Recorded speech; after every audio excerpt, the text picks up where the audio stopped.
Good evening. My name is Chris Harvey. I'm an engine captain with the Sacramento City Fire Department, currently serving as a public information officer with CAL FIRE Incident Management Team 4. Welcome to the North Complex West Zone operational briefing and virtual community meeting for September 14th, 2020.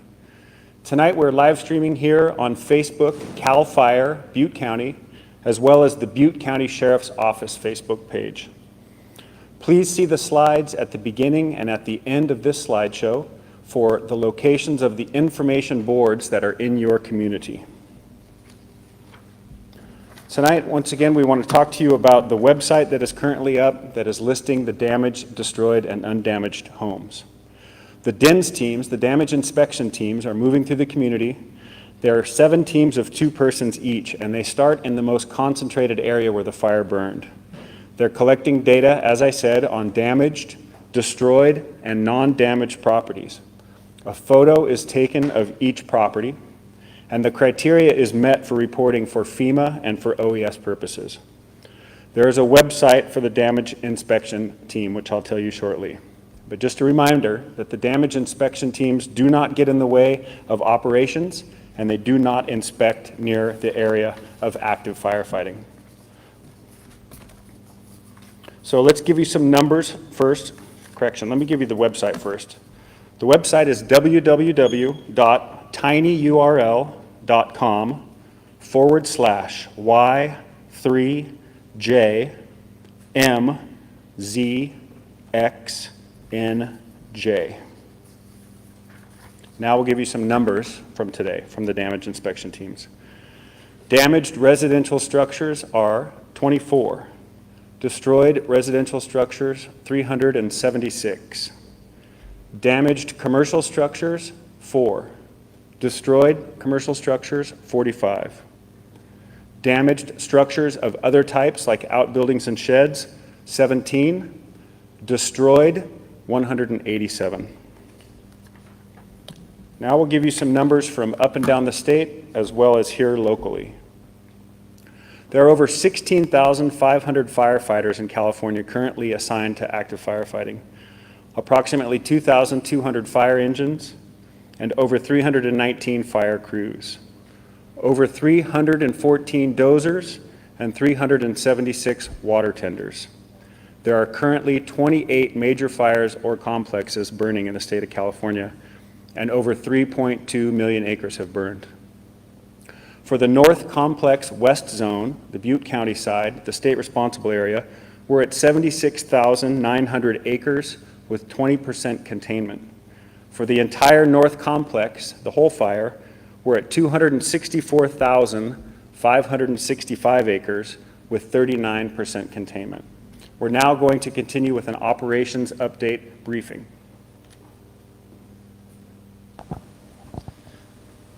Good evening, Ron Bravo, Deputy Operations, CAL FIRE Incident Management Team 4. So what we'll do is we'll go ahead and talk a little bit about what's going on our east side, up above us. Our federal counterparts have been working really hard, piecing together a lot of direct line, that's line right along the fire's edge, up and around the top and around these spots, and they're starting to look at opportunities to come down. The reason I wanted to start here tonight is to kind of talk about the fire behavior that is being present up above that, in that area of that upper elevation. This fire right here is not moved in several days. And part of that is the fire behavior has been moderated substantially by the weather that we've had. This afternoon we have had a little bit of pickup in activity, but we still didn't see that activity up here. We had activity to the south at the higher elevations and way up to the north of the higher elevations. So what that tells us is we're in pretty good shape up above here. So when we look at, when we're evaluating when to put places such as Concow and Yankee Hill and Cherokee, and we're looking at those areas that are maybe threatened in the future, we can make decisions based on what the current fire behavior has been, what the weather is predicted to do, and what kind of lines we have in place. So I wanted to address a couple of questions that we've had over the past couple of nights about Concow and Cherokee, Concow and Paradise. We have built quite a bit of alternative line. That's not line right on the fire edge, but a secondary line. And then we've also had contingency that that we have built above Highway 70 and to the north, all the way up, and we're headed towards Rock Creek. So we go all the way up into Flea Valley and then on the way to Rock Creek. So we've got a lot of work that's going on up there. And our decision, we've got certain elements that we've put in place, what we call decision points. And it's based, like I said, on the weather, the fuel, the topography, and what work we've done. So I want to reiterate, we don't have any predicted weather within the next 72 hours that is going to change what we're doing out here. There's no strong wind event predicted similar to what started this fire or previous fires that moved rapidly. So right now we're very comfortable where we're at with our alternative and contingency lines that we have in place, as well as the activity that's going on to our north. So from that perspective, we feel very comfortable that we have a good plan in place that will be able to mitigate any spread to the north and west of Highway 70, north of Jarbo Gap Station. Okay, so let's get into a little bit about what we have in our west zone. Starting off up here, and I want to talk about, sometimes on these maps it's a little confusing when we talk about what DP, that is not a decision point, that's actually a drop point where we put supplies for our folks that are out on the line. So if you see that, that indicates that's what that's for, and it's not a decision point. So let's start here up at our break, and we'll work our way down near Big Bend and Yankee Hill. The work that's been going on out here for the last several days has been very, very tenuous because it's so steep and rugged. We were able to connect direct hand line along the fire's edge down into the river bottom there on the north end of Big Bend. A lot of work still needs to be done to strengthen our control lines and get a little bit of depth in our mop-up. Mop-up is where we have fire and then we have folks with hoses and hand lines and tools to get in there and put all those hot spots out. So we're continuing to do that here and getting depth, and that's going to take some time given the tenuous nature of that. We currently have somebody that has got injured there, and we're working on getting them out. So it's a lot of work that goes in place here. With that, in addition to the direct line that we have in place, we have a secondary line that we've put in, and we've also been working on a contingency line so to keep the spread moving to the west. But like I said, we have several more days of hard work in here to keep it securely contained to the Big Bend area. So what that means for those folks living in Yankee Hill, it's going to be a little bit longer before we're comfortable saying that this fire won't spread because of the fire history, because of the weather that is normal here is very tricky to deal with, and that we do have a little bit of weather to watch. But we're feeling relatively comfortable. We have that in a good spot. As we work down along to the lake, a lot of questions over the last couple days about Cherokee.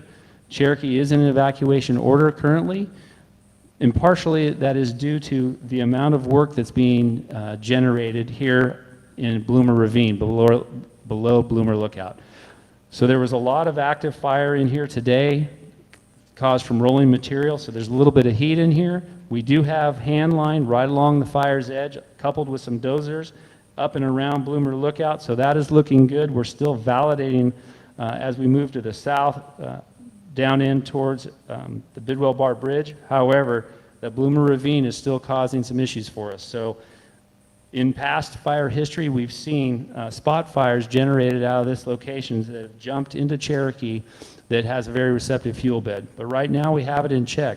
So it's going to take us another day or two to make sure that we've got this completely buttoned in before we can really evaluate it that the threat's been mitigated at Cherokee. But I want to reiterate, a lot of hard work out there, people are doing good things, and we're getting some stuff pieced together. Coming on down as we go around the Bidwell Bar Bridge, and the fire that jumped across Bidwell Bar Bridge has been looking good for several days now. We've got it pieced into Stringtown. That is holding real well. As we move up the South Fork of the Feather River, at least that portion of the lake, this is all cold in here. It's looking really well. As we move up to the Ponderosa Reservoir, we have direct line. That's, like I said in the previously, right along the fire's edge with dozers and hand line. That's looking really good.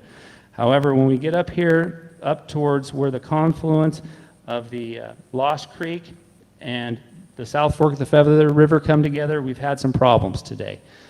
But luckily, this weather that we're starting to see as some of the smoke clear out, we've actually, for the last hour and a half or so, we've been able to put in fixed wing that drops retardant. So we've been able to put some retardant in here, as well as got a Type 1 helicopter up and flying, finally.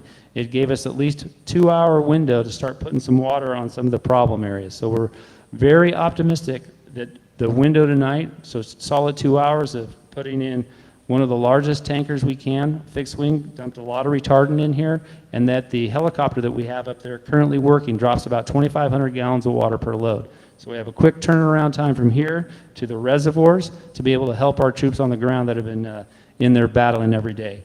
So as that relates to some of the threats, when we talk about Forbes-town and moving on up to Strawberry and Challenge, as long as we can get this stuff pieced together over the next 48 hours and we can have some success in here, we can really start looking good over the next few days.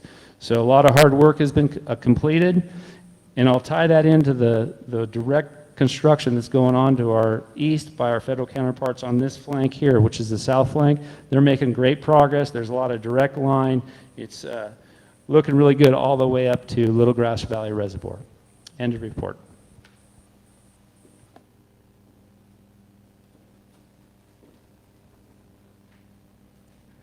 Good evening.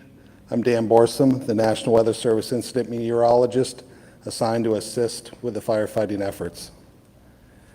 Today, we didn't see the critical weather conditions emerge. It was hotter, it was sunnier, but we didn't see the winds. So the red flag warning that has been issued for today will be canceled at 8 o'clock. The main question that the meteorologists in the region are looking at is why didn't the winds emerge today as expected? Well, to help answer this question, we launched a weather balloon from the command post here in Chico to help us get a detailed picture of the atmosphere over Butte County. From that balloon launch, we're able to see that there is a layer of warmer air 4,000 feet above the ground, which prevented the higher winds from aloft from making it into our area. Looking ahead, we expect these similar conditions to persist into tomorrow and Wednesday. So while we're going to continue to see the smoke moved away from the region and the southwest winds aloft, and we are going to see more sunshine and warmer temperatures, we're not going to see the winds to the extremeness we are expecting, and we don't expect critically low humidity.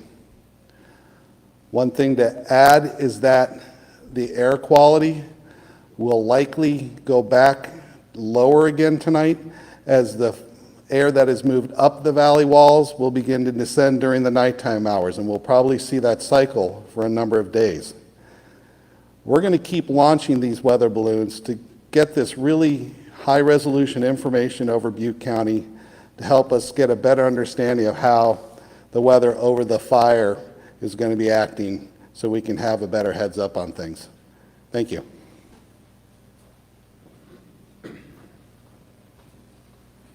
Good evening. My name is Jonathan Pangburn. I'm the Unit Forester for CAL FIRE San Benito Monterey Unit, and I serve as the Fire Behavior Analyst for CAL FIRE Incident Management Team 4.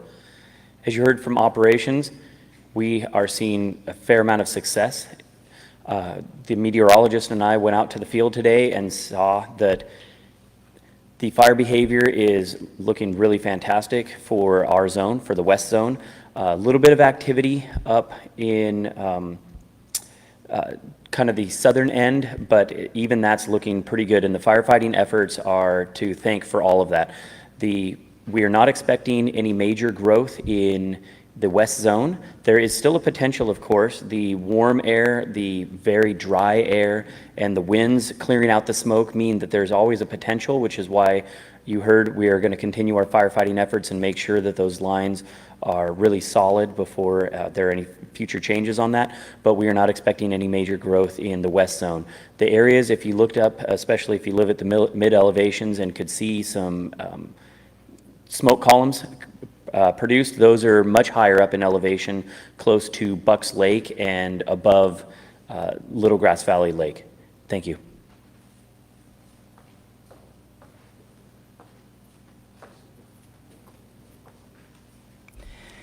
Good evening. My name is Mary Sakuma, and I'm proud to serve as your Butte County Superintendent of Schools.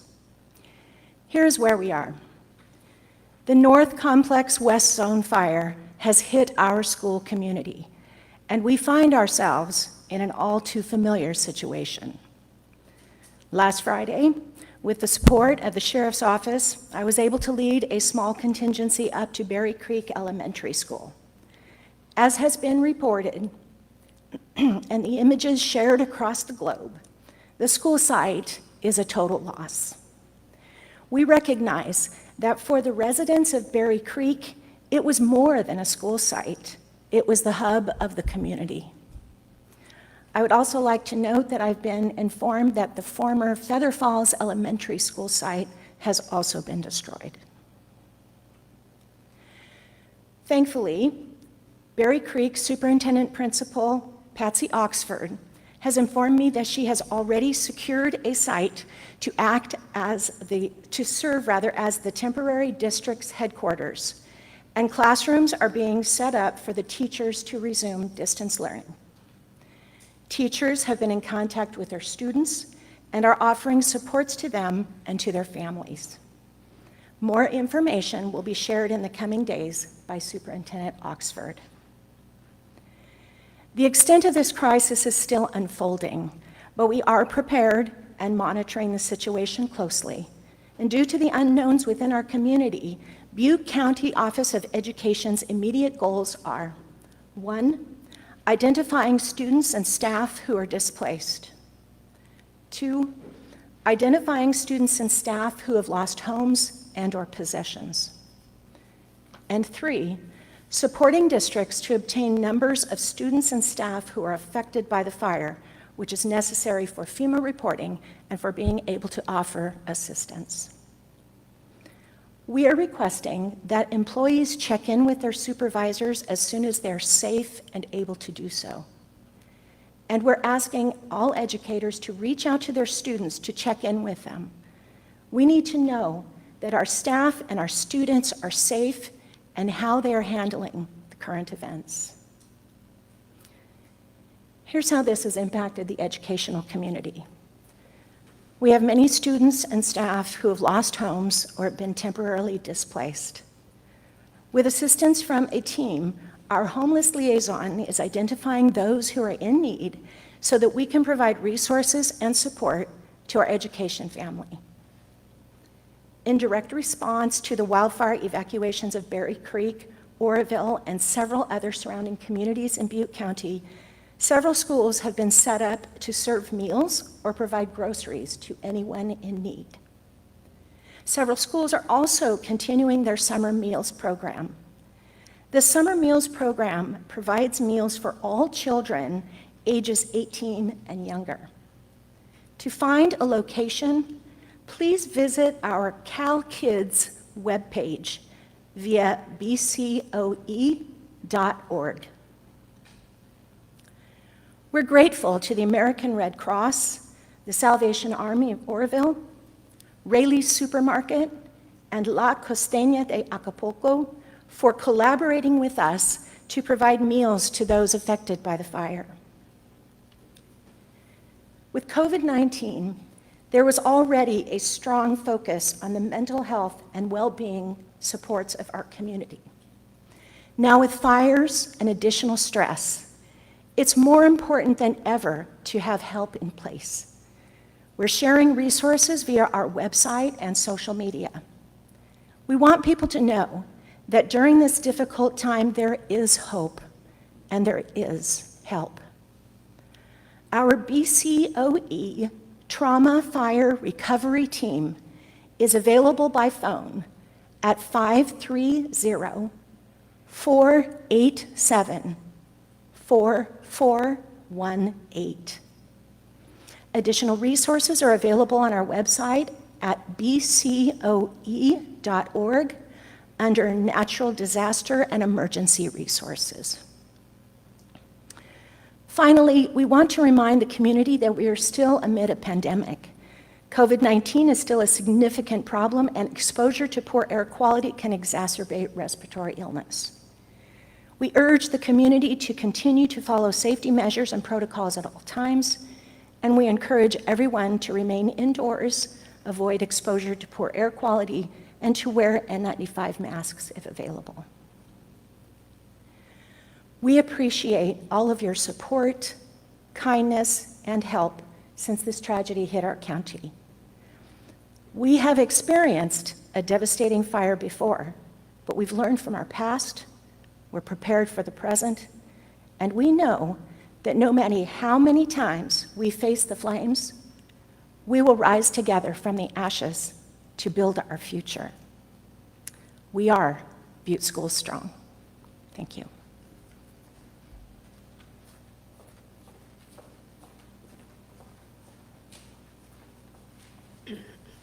Good evening. My name is Shelby Boston. I'm the Director of the Department of Employment and Social Services here in Butte County.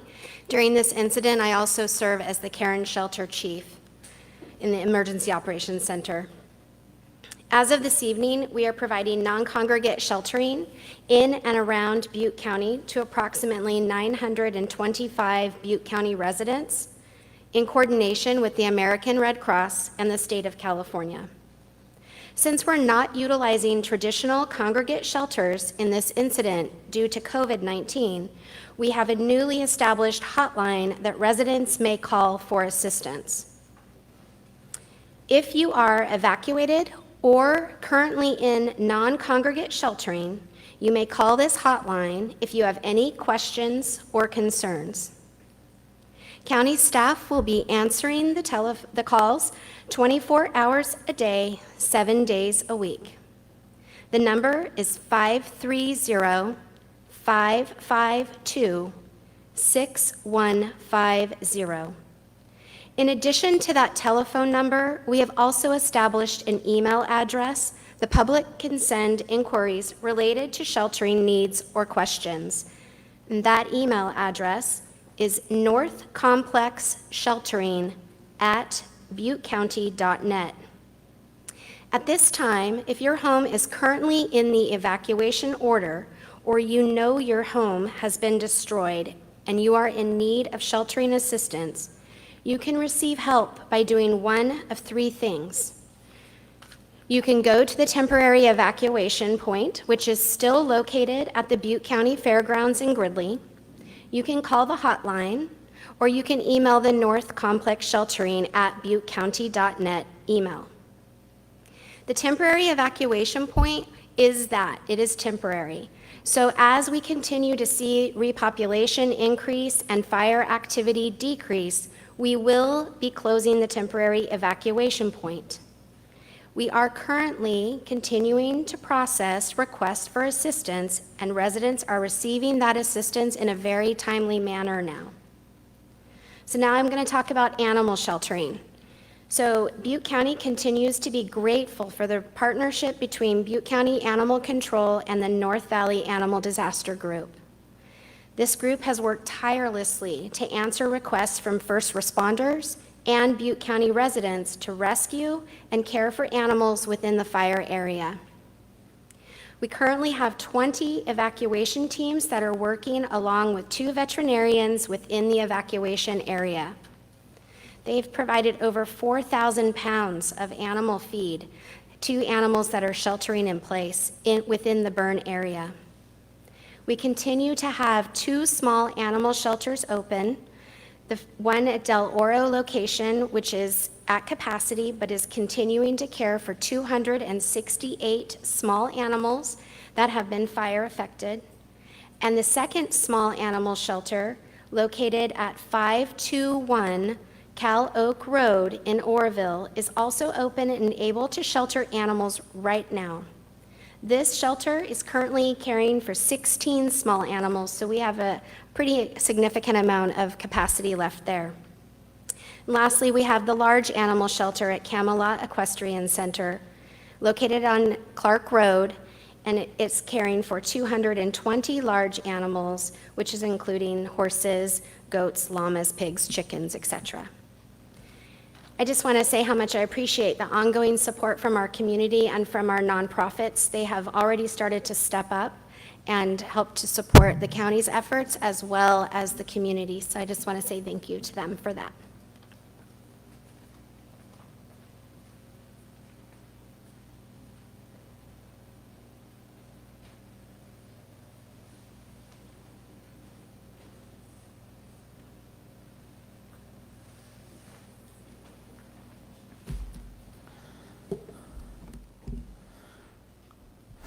Good evening, everyone. My name is Corey Honey, and I'm the Sheriff and Coroner of Butte County.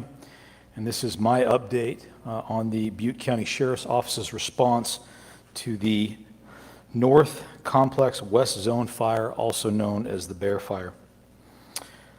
So this morning, the Butte County Sheriff's Office reduced the evacuation order in the area of Forbes-Town Road on Highway 162 to Lumpkin Road and all roads north of Forbes-Town Road to include Lake Haven Way and Fay Mar Drive to an evacuation warning. Again, the order was reduced to a warning in those particular areas.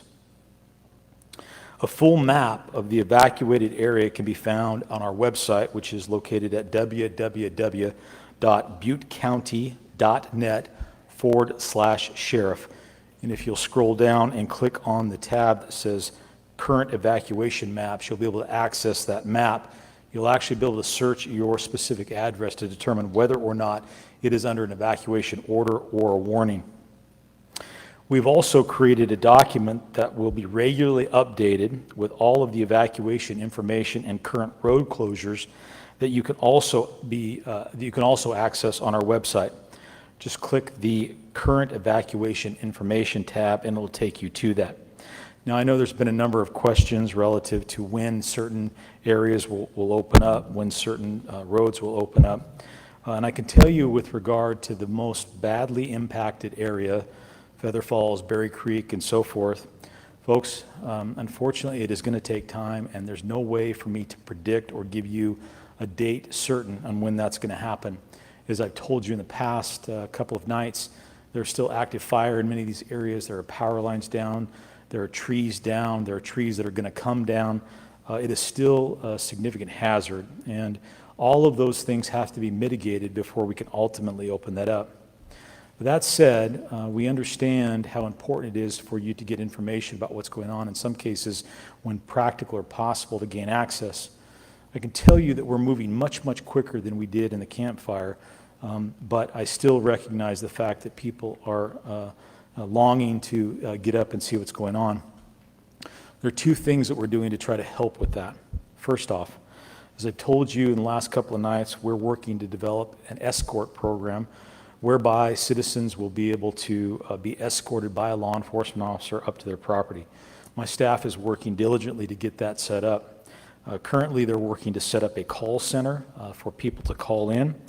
We're going to have to triage those requests, so people with most urgent needs are going to be prioritized. When that call center is set up and we're able to start taking calls, I will let you know and we will publish the number, and then we'll arrange for a law enforcement escort to escort you to your property for a limited duration of time. Now listen, it's important for you to understand that although we hope that we can get this program up and running by next week, firefighters, utility companies, they're still working to make sure some of these areas are safe. And that's, as a result of that, you may request to go to an area that it's not safe to go, and we wouldn't be able to accommodate that request. We do that for everyone's safety, not only yours, but for the safety of our law enforcement officers, our firefighters, as well as the utility workers that are up there trying to get this place safe. If that is the case, I hope that you'll be patient and understanding. In addition to setting up the escort program, as we did in the campfire, we have secured the assistance of the Alameda County Sheriff's Office and their unmanned aerial vehicle, which is a drone. They're going to be coming into the area, and they're going to be putting together a photographic aerial map of the fire impacted area. That aerial imagery will help identify damaged, destroyed structures and will be made available to the public. If you'll recall from the campfire, people were able to log on to that and take a look at the area where their homes were located. Last night, I reported that we had made 6 arrests related to people who were illegally entering the areas that were under evacuation orders. I told you about this because I want you to know how important it is that, or how serious we are taking our effort to protect your property and protect your homes while you're evacuated. Tonight, I'm here to report that the 2 additional people have been arrested for a total of 8 so far. They are Sean Patrick Casperson, age 28, of Cherokee. Yesterday, deputies were patrolling the evacuated area of Cherokee. Deputies contacted Casperson driving an off-road vehicle around the evacuated area. He stated that he lived in the area. Deputies conducted follow-up to verify that he lived in the area. When they went to his residence, they located a stolen vehicle in his driveway. As a result of that, he was placed under arrest.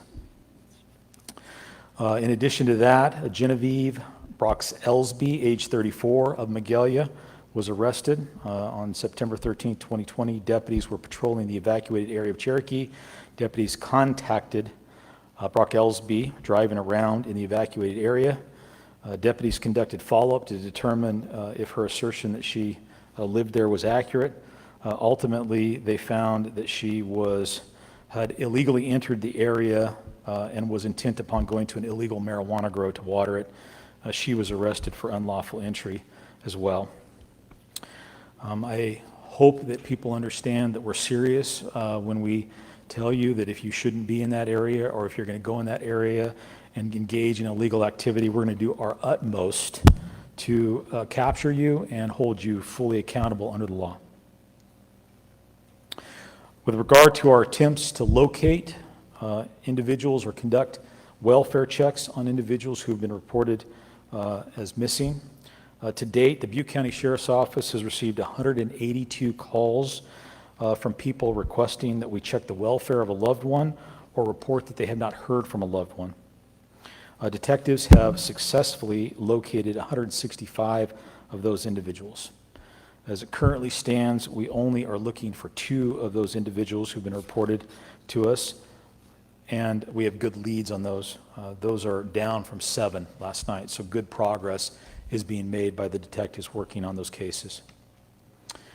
Unfortunately, I also have to report tonight that we recovered the remains of 1 additional person who appears to have perished in the fire, and that brings the total number of recoveries to 15.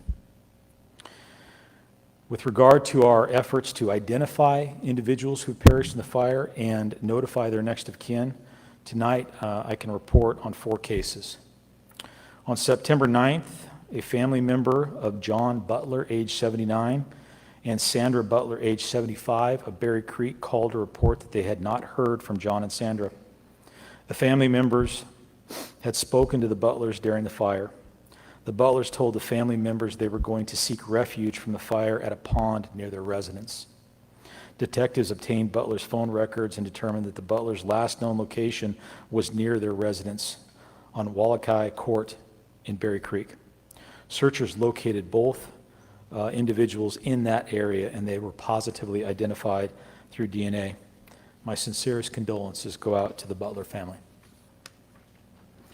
On September 9th, a family member of Jorge Hernandez Juarez, age 26, of Berry Creek, called the Butte County Sheriff's Office to report that Jorge had not been contacted since the start of the fire. Jorge was last known to be at a property on Millsap Bar Road in Berry Creek. At that time, BCSO detectives could not access the property due to the fire and trees being down in the area. On the 13th, they were able to ultimately access that property. They located a deceased individual on the property. DNA was used to identify the decedent as Jorge Hernandez Juarez, and my condolences to his family as well. On September 9th, CAL FIRE located a pickup in the area of Greystone Lane and Coyote Road in Berry Creek. 2 decedents were located who were believed to be residents of the property on Greystone Lane. The residence, unfortunately, was a total loss. One of the decedents was located inside of a burned-up Toyota pickup. DNA was used to identify that individual as Philip Rubel, age 68. A second vehicle was located resting against a large rock in short distance from the pickup. A second decedent who was found laying down an embankment was identified as Millicent Katarancic, age 77. And if you'll recall, I have previously released her name. After speaking with family members, it is believed that the decedents were aware of the fire in the area. They had packed their belongings in preparation to evacuate, but later decided not to evacuate based on erroneous information that the fire was 51% contained. My condolences to the family and friends of all those who've been identified during this evening's briefing. Thank you, and that concludes my report for this evening.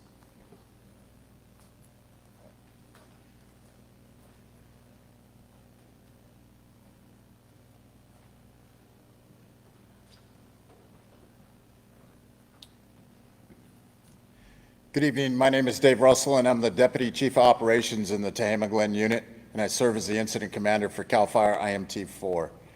We'll start off first. We'll talk about some of the evacuation warnings and evacuation orders.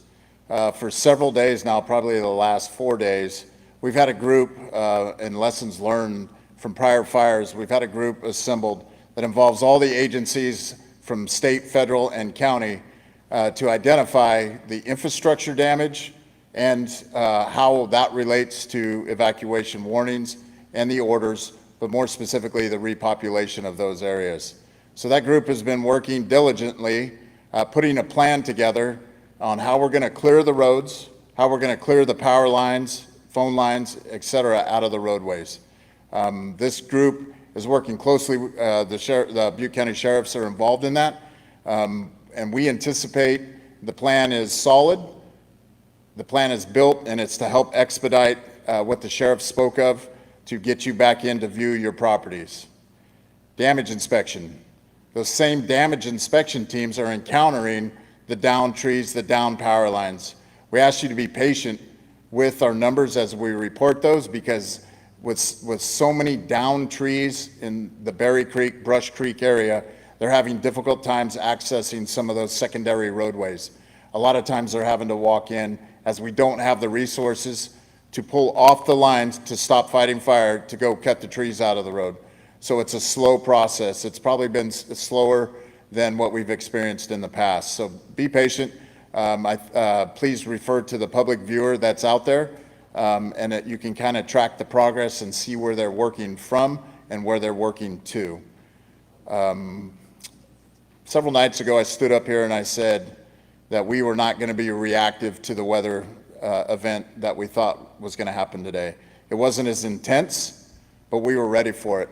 And we were actually not reactive, we were more proactive. We were more aggressive today. Today was a good day. We took advantage of the clear air. We actually had aircraft on the fire, which we have not had since the start of this incident in the west zone, because we've been smoked out. Our challenging area up north in the Big Bend area, we were successful in tying in some line, as you heard operations say, and then specifically down on the southern end, which has been a very big challenge down, as Chief Bravo mentioned, it's been very challenging. All of the fire activity in the west zone today did not come out of our primary line. That does not mean we have direct line on it. It means that it didn't get across our primary line, and we did not have to change our plan. The aircraft allowed the resources to have confidence to go further in the drainage to put that direct line on it. So today was a good day. Tomorrow will be a better day, especially as we get into the moderating weather.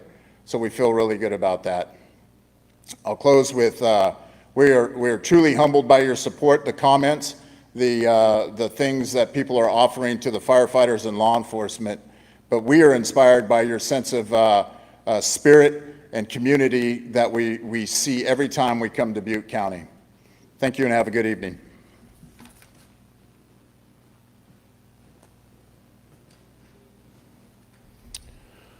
All right, we are now at the portion of the briefing where we are going to go to questions. And as we've done the last two nights, we'll do again tonight. We're going to go first to questions from our viewers on Facebook, and then we will go to questions from the media that is here in the room.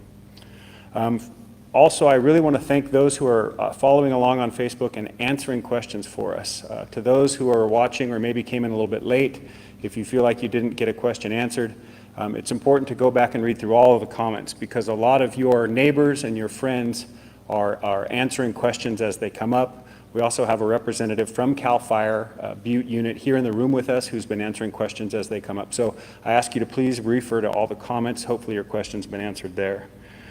For example, two important things that came up in that regard. There is a website. Somebody was asking about aircraft that are flying on the fire today, and another viewer answered that question with a link to a website that shows you which firefighting aircraft are up in the air at any given time. So I'd urge you to go through the comments and find that. And then somebody else had a question about which website it is that has the link, again, if you missed that. And I wanted to clarify again, there were a couple of questions about specific addresses that may or may not be in the damage inspection website. And this is important to know. An address that you type into that search bar is not going to appear there unless that address has been searched by the damage assessment team. So if you type a specific address in there and it doesn't appear, it's because, as Chief Russell described, it's very slow going in there. They're having to hike into some of these places because of down trees and down power lines, so they have not gotten to that address yet. So if you type an address and it doesn't appear, we ask for your patience. They're going as quickly as they can.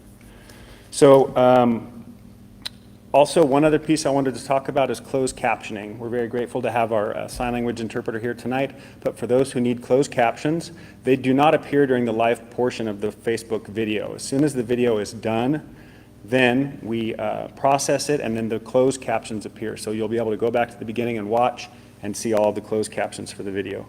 In addition, tonight, as we have on other nights, 10 minutes after we're done with this part of the broadcast, we will have a Spanish language update. So if you need a Spanish language update, please stick around for 10 minutes after the broadcast. And with that, we will go to questions that we've received for our weather.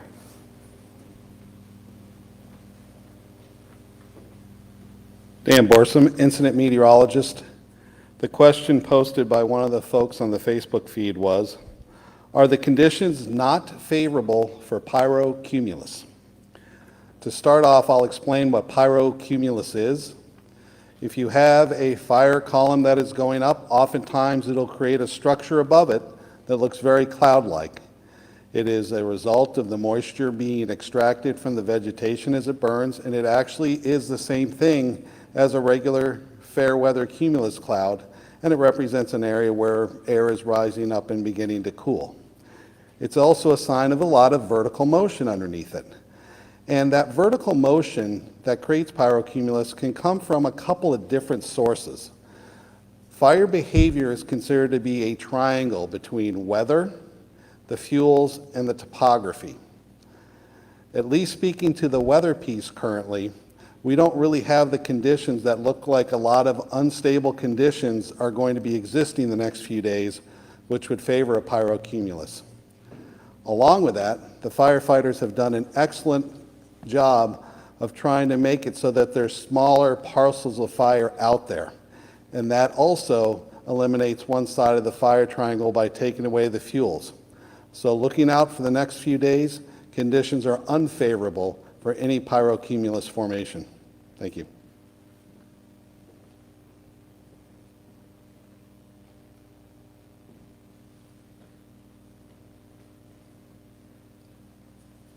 Good evening. I had a few questions. First one, when will FEMA set up, and what about a local assistance center? So we've just started our planning conversations where we will be setting up the local assistance center, et cetera. I expect we'll have more concrete information, if not tomorrow, in the coming, maybe next 2 days from then. But yes, they will be setting up. FEMA will be here. The next question, I had a couple different people asked, how can fire-affected community members find out about being able to vote if their address has been burned down? And that has already started discussions with our county clerk recorder, and there'll be more information coming forward from our county clerk recorder in the coming days. And I would urge people to continue to look at the Butte County website and look at those specific departments for specific information as well. The last question I received was, will the Butte County Recovers website be updated? You may recall, if you're from Butte County, that this is a website established during the Camp Fire, and once that information has been updated and to include this fire, that will also be shared out widely. Until then, the most current information is available on the Butte County homepage, buttecounty.net. Thank you.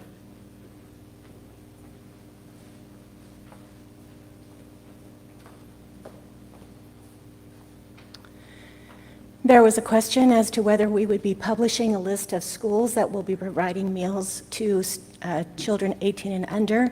And once again, if you go to bcoe.org, you'll find the information there. Thank you.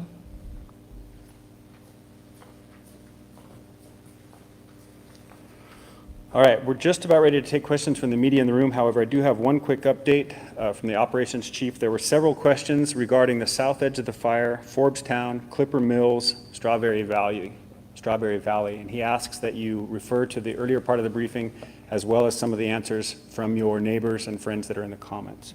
So with that, we will now go to questions from the media that are in the room. Are there any questions? Okay, seeing none, we will wrap up with the two websites that we'd like you to always be available to your fingertips that you can always go to very quickly. The one is fire.ca.gov. That's going to tell you about fire activity all up and down the state of California with the latest numbers.